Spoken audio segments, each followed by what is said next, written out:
Hi, this is Nellie's Farm. This is my true paranormal story number 3.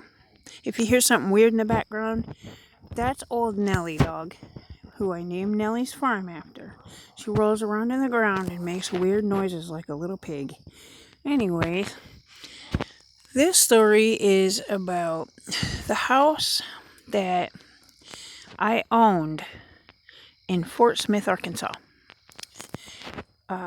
It was built in the late 1800s. It's the only house I've ever owned in my life, actually owned outright. It was a large 4-square Victorian home.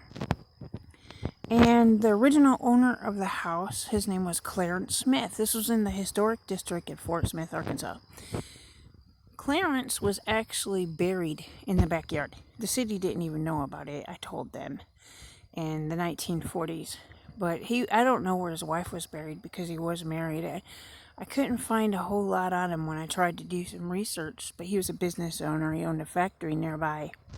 So anyway, Clarence, we could hear him on the steps at night mostly, the large front staircase, just making his way through the house. It was not even a big deal after a while. I saw him a few times, not clearly, but I'd see this outline, things like that.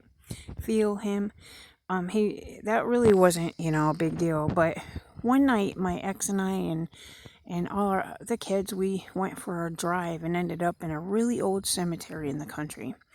And it was at night, and we were just bored. Well, as soon as we pulled up, my one son he just screamed, and he said, "Did you see that little boy? He was dressed like the 1700s. He was wearing knickers and clothes of that style back then." And I didn't see him, only he did. I wasn't looking straight ahead.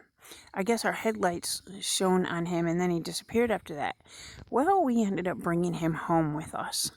And the reason why I say that is because my other son started seeing him regularly, and he wasn't alone there, though. There was a demonic entity that was with him. It was very large, and we would hear hoofs, heavy hoofs on our wooden floors. It was paced back and forth upstairs. My son, who saw him, the little boy was in his room most of the time. He was like 13 at the time. He'd see his toys being played with, moving all by themselves and stuff, like his little Hot Wheels. And the demonic thing, I believe, was with the boy. We decided to go back to the cemetery because we would hear him cry. My one son saw him leaning against my bedroom door crying, and he said he had black holes for eyes. And this son has always been kind of had some really cool abilities, that particular son of mine.